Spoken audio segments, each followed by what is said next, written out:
आज हम जो कॉम्पिटिटिव का लेक्चर है उसमें सबसे पहले पढ़ेंगे क्वांटम संख्याएं।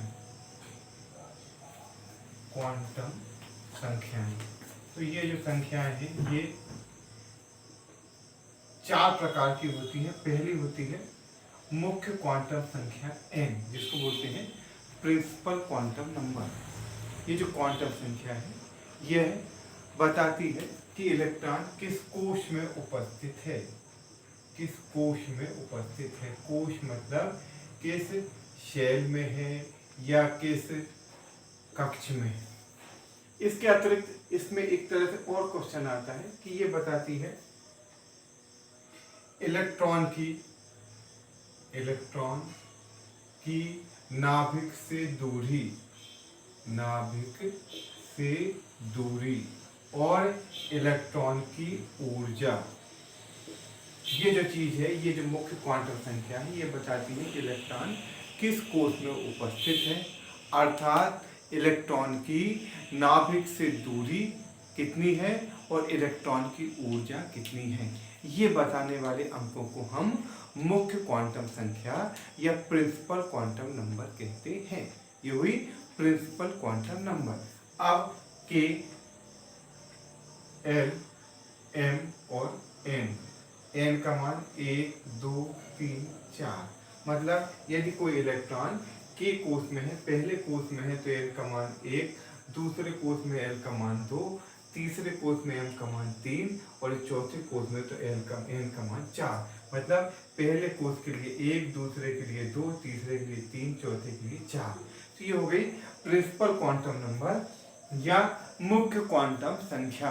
ये हुई प्रिंसिपल क्वांटम नंबर या मुख्य क्वांटम संख्या। अब इसके बाद जो सेकेंड क्वांटम नंबर है, सेकेंड, ये हो गई एजीमुथल क्वांटम संख्या एल। एजीमुथल क्वांटम संख्या एल, ये जो क्वांटम संख्या है ये बताती उपकोश को, ये जो है ये बताती है कि इलेक्ट्रॉन किस उपकोश में उपस्थित है। या ये तो एक तरीका हो गया, ये बताती उपकोश, या ये बताती है इलेक्ट्रॉनिक अब्र का आकार। ये जो है ये बताती है कि इलेक्ट्रॉनिक अब्र का जो इलेक्ट्रॉन क्लाउड है उसका शेप या शेप क्या है। तो ये शेप क्या क्या हो सकते हैं बेटा, ये हो सकते हैं, ये जो शेप या आकार है ये हो सकते हैं गोलाकार। जो एस उपकोश है ये होता है गोलाकार। फिर ये हो सकते हैं डमरू के आकार के, मतलब ये पी उपकोश होते हैं, ये डमरू के आकार के होते हैं। फिर जो डी उपकोश होते हैं ये होते हैं द्विडमरू आकार, जिसको बोलते हैं डबल डम्बेल या द्विडमरू आकार। मतलब एस उपकोश ये गोलाकार होता है, पी उपकोश इस तरह के होते हैं, ये हो गए एस उपकोश, ये हो गए पी उपकोश। ये बताती है कौन, एल, जिसको बोलते हैं, जिसको हम कहते हैं एजीमुथल क्वांटम संख्या या ड्यूगेनसी क्वांटम नंबर। ये जो क्वांटम संख्या है, जो ड्यूगेनसी क्वांटम संख्या है, इसको तो यानी एस, पी, डी और एफ 0, 1, 2, 3 ये होगा एल के मान। अब इसमें यहाँ एक बात बहुत स्पष्ट अच्छी तरह सबको याद होना चाहिए कि एल का मान हमेशा एल का मान हमेशा एन से कम होगा। यदि मतलब एल जो होगा वह ऑलवेज लेस देन एन, मतलब ऐसा नहीं हो सकता कि दूसरे कोश में डी उपकोश हो जाए, क्योंकि क्या होगा यदि अपन लिखते हैं 2D तो इसके लिए एन का मान है 2 और एल का मान भी हो गया एन का मान n बराबर 2 और l बराबर 2। देखो ये 2 और ये d मतलब 2, तो ये 2D मतलब क्या हो गया, n बराबर l। ये पॉसिबल नहीं है, ये जो है संभव नहीं होता। मतलब l का मान सदैव और सदैव n से कम होता है। हम कहने लगे 1f तो देखो ये संभव नहीं है, क्यों? 1 और f, ये तो देखो n और l, n का मान कितना हुआ बेटा? 1, जो दिख ही रहा है, f मतलब ये हो गया 3, ये संभव नहीं है। क्यों?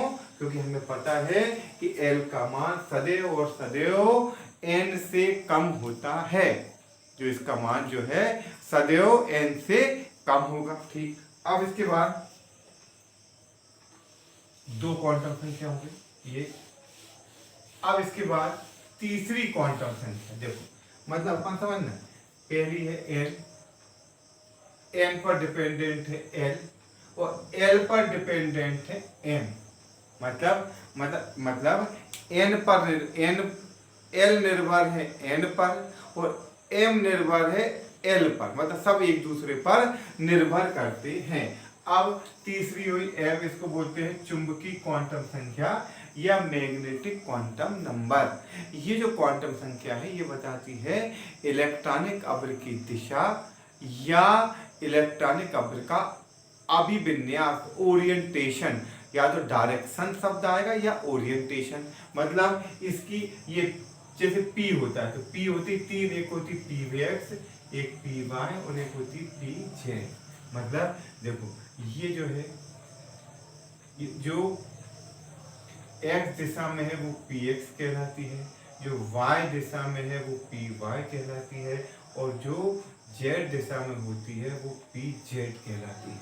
तो अभी अपन इतना समझे कि ये क्या बताती है? ये बताती है ऑर्बिटल या कक्षक। ये बताती है कि ऑर्बिटल या कक्षक, या दूसरे शब्दों में ये बताती है इलेक्ट्रॉनिक अब्र की दिशा, डायरेक्शन ऑफ इलेक्ट्रॉन क्लाउड, मतलब या इलेक्ट्रॉनिक अब्र का अभिविन्यास, ओरिएंटेशन ऑफ इलेक्ट्रॉन क्लाउड, मतलब ये बताती है इलेक्ट्रॉनिक अब्र का अभिविन्यास या ओरिएंटेशन। ठीक, तो ये हो गई तुम्हारी m। अब इसमें भी जो डिपेंडेंट है वो आया कि देखना, एक बात बिल्कुल ध्यान रखना कि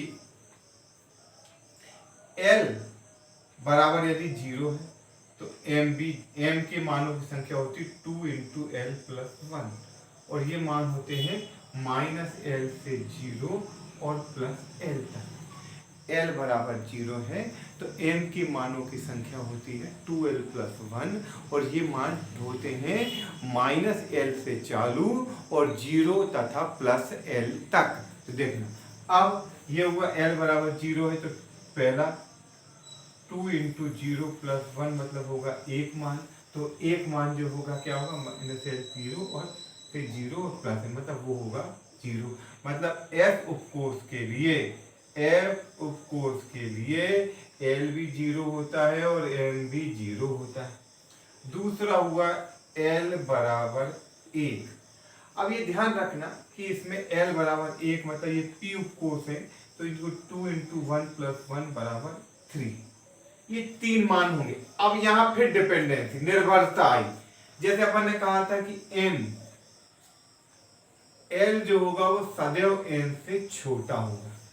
अब यहाँ भी वही चीज है कि जो m की जो मान है वो होंगे -1, 0 और प्लस 1। हमने कहा l बराबर 1 पर हमने लिख दिया l बराबर 1 और m बराबर +2, तो ये सही नहीं है। क्यों? क्योंकि यदि l बराबर 1 है तो m के मान केवल चालू कहां से होंगे?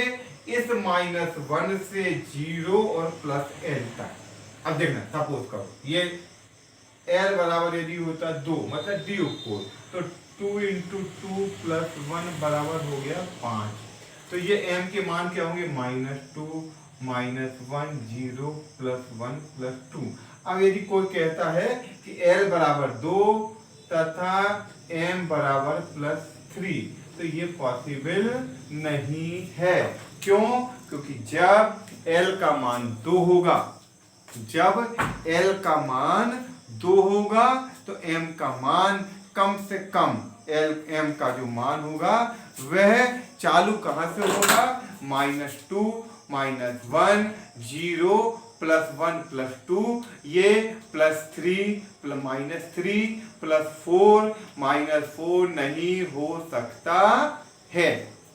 ये जो है ये हुआ एल एम के मान। और इसके बाद अगला आ गया तुम्हारा एस। तो एस के चक्रण क्वांटम संख्या, जो इलेक्ट्रॉन है वो दो प्रकार से गति करता है।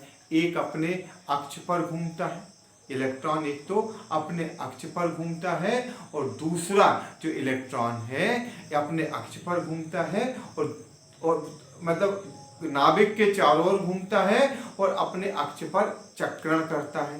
तो ये चक्रण जो है ये हुआ नाभिक, तो ये इस तरह से घूमता है और ये चक्रण करता है। ये चक्रण दो प्रकार का हो सकता है। एक कक्षक में दो इलेक्ट्रॉन होते हैं, एक का चक्रण घड़ी की सुई की दिशा में होता है और दूसरे का चक्रण घड़ी की सुई की दिशा के विपरीत दिशा में। एक को कहेंगे क्लॉकवाइज और दूसरे को कहेंगे एंटी क्लॉकवाइज। एक का नोटेशन प्लस हाफ और दूसरे का नोटेशन माइनस हाफ। ये भी स्वैच्छिक है, पहले वाले को हम माइनस हाफ भी लिख सकते हैं और दूसरे वाले को प्लस हाफ भी लिख सकते हैं, इसमें कोई अंतर नहीं आएगा। पर हम जनरली पहले को प्लस हाफ लिखते हैं और दूसरे को माइनस हाफ। ये सामान्य रूप से हम इसको ऐसा करते हैं कि पहले को धन 1/2 और दूसरे को ऋण 1/2। तो ये हो गया तुम्हारा NLMS। अब इसके बाद जो NLMS के बाद अब हमें जो अगला है कि हाँ 3 5 7 10 13 1 3 5 7 10 और 13। अब हमें निकालना है एल्युमिनियम के पहले, तीसरे, पांचवें, सातवें, 10वें व 13वें इलेक्ट्रॉनों की चारों क्वांटम संख्याएं। अब देखो क्या है कि ये जो डिस्क्रिप्शन है तुमको, ये मैं तुमको इसमें डिस्क्रिप्शन में पूरे नोट्स बनाए हैं, पूरा लिखा हुआ है। पहले डिस्क्रिप्शन के नोट्स को उतारो और फिर वीडियो देखो आपको, और आगे आपसे एटॉमिक स्ट्रक्चर के जब ये 3-4 वीडियो और बनेंगे, आपसे सभी क्वेश्चन आपके सॉल्व हो जाएंगे। कौन से? कॉम्पिटिटिव एग्जाम के। प्लेन के तो बन ही जाएंगे, साथ में कॉम्पिटिटिव एग्जाम के भी। तो देखो मैंने लिखा एल्युमिनियम, ये हुआ 13, मतलब 1s2 2s2 2p6 3s2 और 3p1। अब ये हुआ 1s, ये हो गया 2s। ये बच्चे जनरली गलती करते, देखो 2p ऐसे बनाना बड़ा और इसमें 2 ऐसा खींचना। इसका मतलब ये हुआ ये एक 2p कक्षक, ये दूसरी 2p कक्षक और ये तीसरी 2p कक्षक। फिर इसके बाद ये 3s, ये अब इसमें देखना 3p में भले ही एक इलेक्ट्रॉन है पर कक्षक 3 ही बनेगी। तो ये हो गया 1s 2s 2p 3s 3p। अब ये हो गया 1s 2s 2p 3s 3p। अब इसमें इलेक्ट्रॉन का भरना, ये 1 2, ये पहला इलेक्ट्रॉन, ये दूसरा इलेक्ट्रॉन। 2s ये 1 और ये 2, 2p6 1 2 3 4 5 6, ये 1 2 3 4 5 6 7 8 9 10 11 12 और ये 13। अब यदि चाहो तो, यदि आपको बिल्कुल थोड़ा सा कंफ्यूजन हो रहा है, तो m के मान इन कोष्टक के ऊपर आप लिख सकते हैं। अब ये पता हमें ऐसे कोर्स के लिए मैंने 0 0 0 लिख दिया, या -1 0 +1 लिख दिया, या -1 0 +1 लिख दिया। इसको यदि ऊपर के को बदल भी दोगे तो इसमें कोई गलती नहीं होती है। ये सब इसमें प्लस माइनस में भी कोई अंतर नहीं आता है, हम इसको आगे पीछे कर सकते हैं। अब ये पहला इलेक्ट्रॉन हमें निकालना है N L M और S। पहले इलेक्ट्रॉनों की चारों क्वांटम संख्याएं, 4 quantum number of first electron, पहले इलेक्ट्रॉनों की चारों क्वांटम संख्याएं। तो देखो अब ये पहला इलेक्ट्रॉन है, ये इसके आगे लिखा बेटा 1s। अब देखना है, इससे इजी तरीके से कोई पढ़ा नहीं सकता। इसके आगे लिखा 1s, ये हो गया n, ये s PDF 0 1 2 3, S मतलब जीरो, ये जीरो, जब L0 ऊपर लिखी है तो जीरो, और ये हो गया +1/2। इसकी जगह यदि -1/2 लिख देते तो भी कोई गलत ये नहीं होता। अब ये तीसरा, अब फिर निकाला तीसरा, ये पहला, ये दूसरा, और ये हुआ, ये ब्लैक से मैंने लगाया, ये हो गया तुम्हारा, ये पहला था, अब ये पहला, दूसरा, ये है तीसरा। ठीक है, अब ये तीसरा इलेक्ट्रॉन है, इसके नीचे बेटा लिखा है 2s, तो n का मान हो गया 2, और s मतलब ये 0, और जब ये 0s होता, n 0 होता है तो m भी 0 होता है, और ये +1/2। ठीक, ये हो गया तीसरा। अब इसके बाद आया पांचवा। अब मैं पांचवे को पहले ब्लैक से टिक करता हूं, तो 1 2 3 4, और ये हुआ 5। तो पांचवा जो इलेक्ट्रॉन है उसके आगे लिखा है 2p, तो ये हो गया n बराबर हो गया 2, और Lp मतलब 1। अब इसके ऊपर लिखा है, यदि इसको बदल दोगे तो भी उसमें कोई अंतर नहीं आएगा, अपन ना बदले, ये हो गया -1, और पहला इलेक्ट्रॉन है तो +1/2, पांचवा हो गया। अब इसके बाद अगला है पांचवा, सातवां। अब हमें सातवें इलेक्ट्रॉन की चारों क्वांटम संख्याएं ज्ञात करनी है, 1 2 3 4 5 6 और ये 7। ये सातवां इलेक्ट्रॉन जो है उसके आगे बेटा लिखा है 2p, तो ये 2p लिखा है, तो ये 2 तो हो ही गया, और ये 1 हो गया। 2 मतलब n बराबर 2, और p मतलब p कोस मतलब n बराबर 1, तो ये हो गया 2p मतलब 2 1। अब इसमें इसके ऊपर लिखा +1, और पहला इलेक्ट्रॉन है इसलिए +1/2।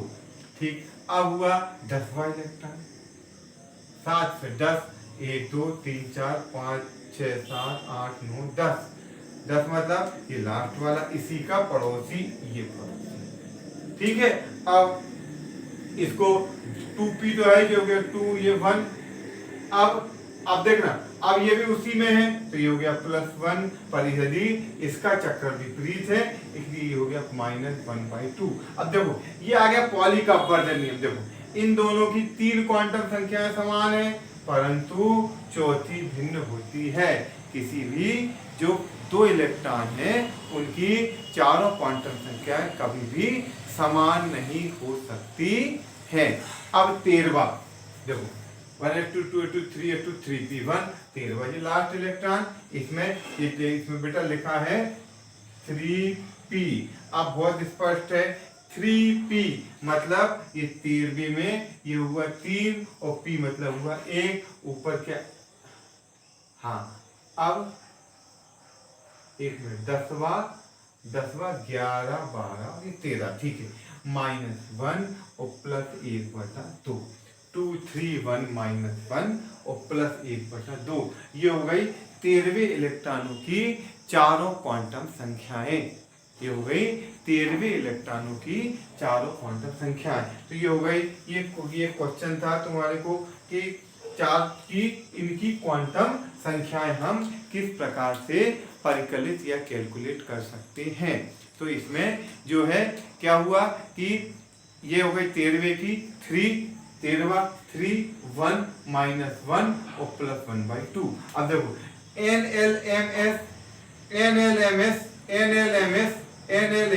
देखो याद रखना, NLMS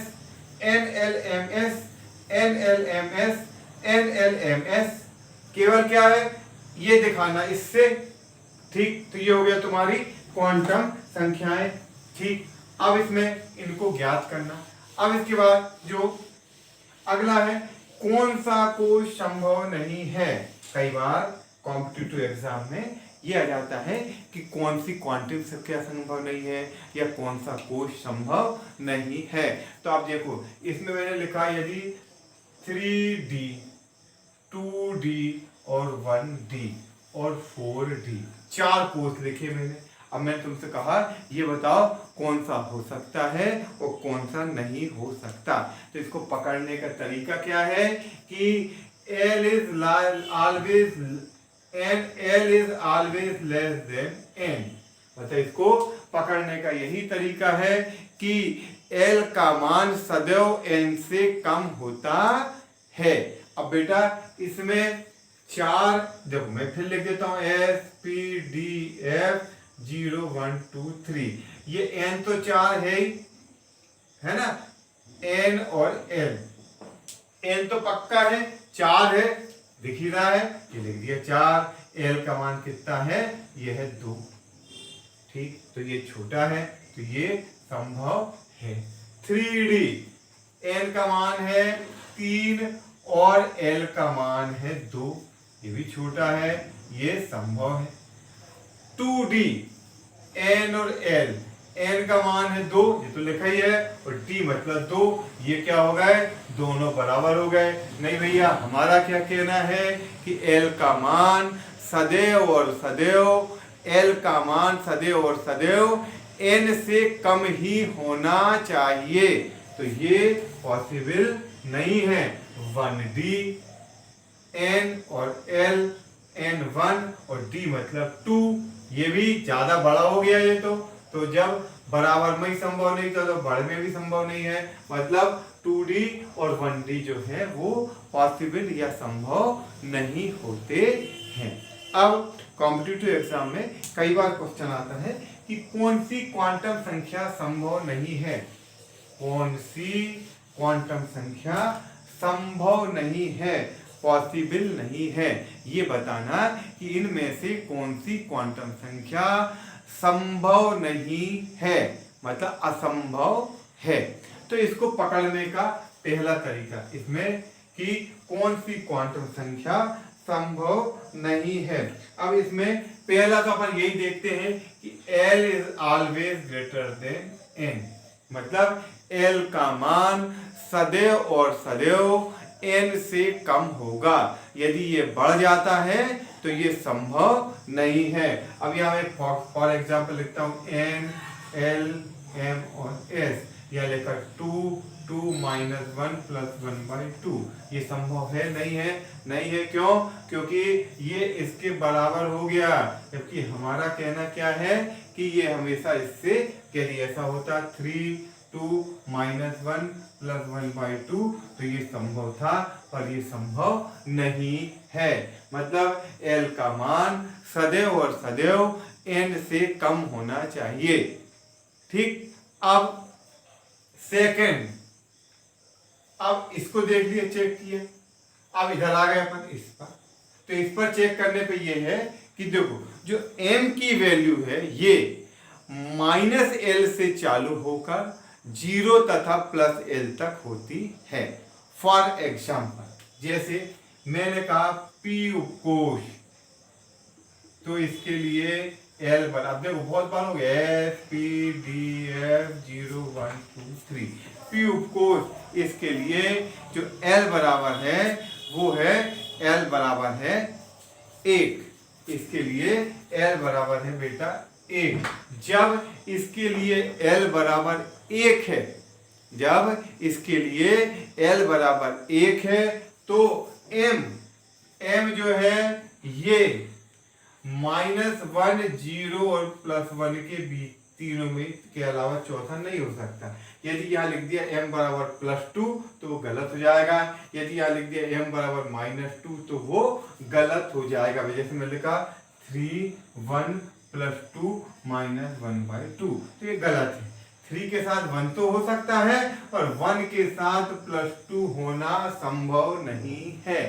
मतलब क्या हुआ कि जो m की वैल्यू है, अब देखिए जैसे d उपकोष है, l बराबर है 2, तो m की वैल्यू होगी, यहाँ चलो इससे पकड़ापन है, -2 -1 0 +1 और +2। अब किसी ने कहा भैया m की, यदि देखो यदि हमने लिखा 4 और d मतलब 2 और यहाँ लिख दिया +3 और ऋण 1/2, तो ये पॉसिबल नहीं है। क्यों? क्योंकि ये 2 के लिए +2 ही हो सकता है, +3 नहीं हो सकता है। तो ये जो है ये हमेशा हमें याद रखना है कि देखो जैसे हमने लिखा 4 0 0 +1/2, 4 0 +1 +1/2, ये फिर गलती हो गई।